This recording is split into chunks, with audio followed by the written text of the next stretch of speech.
നമസ്കാരം. 8 ദിവസം കഴിഞ്ഞിട്ടും ഷിരൂരിൽ കാണാതായ അർജുൻ എവിടെയെന്ന ചോദ്യത്തിന് ഇതുവരെ ഉത്തരം ലഭിച്ചിട്ടില്ല. ഇന്നലെയും തെരച്ചിൽ നടത്തിയെങ്കിലും അർജുനെ കണ്ടെത്താൻ സാധിച്ചിരുന്നില്ല. ഇന്ന് ഐബോർഡ് സാങ്കേതിക സംവിധാനം ഉപയോഗിക്കുമെന്ന് retired major general M Indrabalan വ്യക്തമാക്കുകയും ചെയ്തു. ഇതിനിടെ ദുരന്തമുണ്ടായ പ്രദേശത്ത് മണ്ണിടിച്ചിലിന്റെ ചില ദൃശ്യങ്ങൾ പുറത്തു വന്നിരുന്നു. വളരെയധികം ഞെട്ടിക്കുന്ന ദൃശ്യങ്ങൾ തന്നെയാണിത്. മണ്ണിടിഞ്ഞതിന് പിന്നാലെയുള്ള നദിയുടെ മറുകരയിലുള്ളവർ ഭയന്നോടുന്ന ദൃശ്യങ്ങളാണ് പുറത്തു വന്നത്. മണ്ണിടിച്ചിലിൽ ഏറ്റവും കൂടുതൽ നാശനഷ്ടങ്ങൾ ഉണ്ടായത് ഉളുവരെ എന്ന ഗ്രാമത്തിലാണ്. ഇവിടെ നിരവധി വീടുകളാണ് തകർന്നത്. ആ ഭാഗത്തുണ്ടായിരുന്ന ജനങ്ങളാണ് ഓടി രക്ഷപ്പെടുന്നത്. മണ്ണിടിച്ചിലുണ്ടായ പ്രദേശത്തിൻ്റെ താഴെ ഭാഗത്തായി റെയിൽവേ പാലമുണ്ട്. ആ പാലത്തിന് സമീപത്തുണ്ടായിരുന്നവരാണ് പുഴയിൽ പെട്ടെന്ന് വെള്ളം ഉയരുന്നതായി കണ്ടത്. മണ്ണിടിഞ്ഞാണ് പുഴയിലേക്ക് വീണത്. ഇതോടെ പുഴ ഗതി മാറി ഒഴുകുന്ന സാഹചര്യം വരെ ഉണ്ടായി. ഗംഗാവാലി നദിയുടെ മറുകര പ്രദേശം മാടങ്കേരി ഉൾവരെ എന്ന സ്ഥലമാണ്. മത്സ്യത്തൊഴിലാളികളും ഗോത്ര വിഭാഗക്കാരുമാണ് കൂടുതലായും ഇവിടെ താമസിക്കുന്നത്.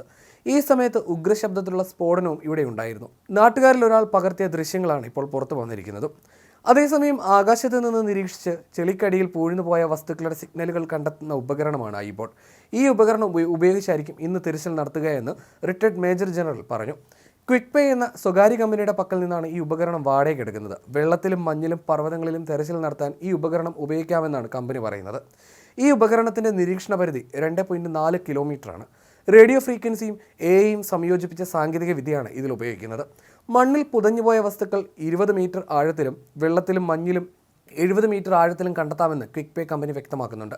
അതേസമയം അർജുനായിട്ടുള്ള ഇന്നലത്തെ തിരച്ചിലും ഒന്നും കണ്ടെത്താനായില്ല.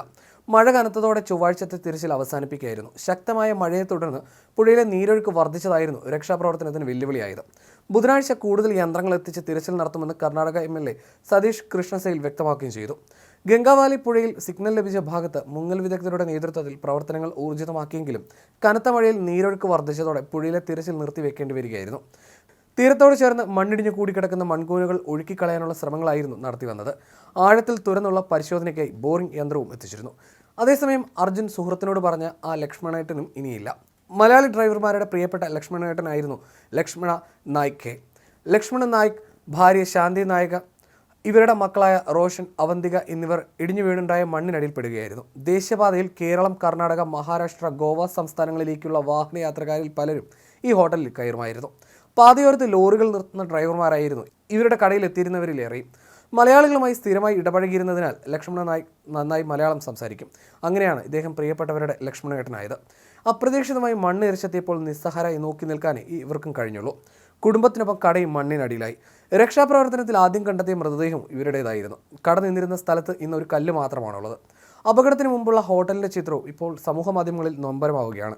അർജുൻ്റെ തിരച്ചിലുമായി ബന്ധപ്പെട്ടാണ് ഈ കുടുംബത്തെക്കുറിച്ചുള്ള കൂടുതൽ വിവരങ്ങളും പുറത്തു വന്നത്. ലോറി ഡ്രൈവർ അർജുൻ അവസാനമായി സംസാരിച്ച സുഹൃത്ത് സമീറുമായുള്ള ഫോൺ സംഭാഷണത്തിനിടെ പരാമർശിച്ച ലക്ഷ്മണേട്ടൻ ഇദ്ദേഹമാണ്. താൻ ഗോകർണത്തെ ലക്ഷ്മണേട്ടൻ്റെ കടയുടെ അടുത്ത് ലോറി നിർത്തി ഉറങ്ങാൻ പോവുകയാണെന്ന് അർജുൻ അറിയിച്ചതായിട്ടാണ് സമീർ പറഞ്ഞത്. യാത്രക്കിടെ പലതവണ വീട്ടിലേക്ക് വിളിക്കുന്നതിനാൽ സ്ഥലത്തെക്കുറിച്ച് മുൻപ് പറഞ്ഞിട്ടുള്ളതിനാലും ഈ ചായക്കട അവർക്കും സുപരിചിതമായിരുന്നു.